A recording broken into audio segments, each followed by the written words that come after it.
పదంలో ముందుకు సాగుతున్న సాహిత్య సంస్థ తెలంగాణ సాహితీ భద్రాచలం. రచనలతో తమకంటూ ఒక ప్రత్యేకతను చాటుకుంటూ జాతీయ, రాష్ట్ర స్థాయిలో ఎన్నో అవార్డులు, రివార్డులు అందుకుంటోంది. ఎంతో మంది ప్రముఖులను సన్మానిస్తూ ముందుకు సాగుతుంది తెలంగాణ సాహితీ భద్రాచలం. ఈనాటి రసమయి సాహితీ కార్యక్రమంలో శ్రీమతి చాగర్లముడి నాగవేణి గారి స్వీయ కవితలు వింటారు. కవితా శీర్షిక నా మాతృభాష.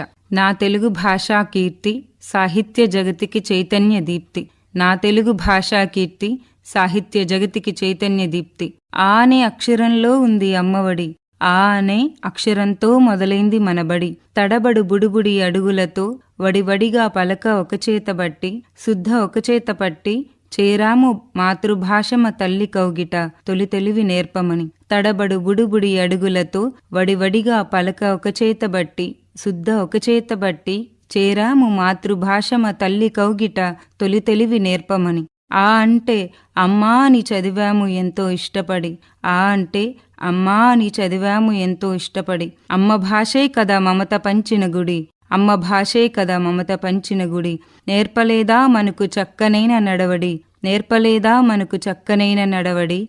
మరిచావా మధురమైన పదాల పలుకుబడి. గుర్తు చేసుకో తెలుగోడా తీయగా ఒక్కసారి. ఆ అనే ఒక్క అక్షరంలోనే ఇంత గొప్ప అమ్మ ప్రేమ దాచుకున్న నా మాతృభాషామూర్తికిదొక చిన్ని కవితా ప్రణతి.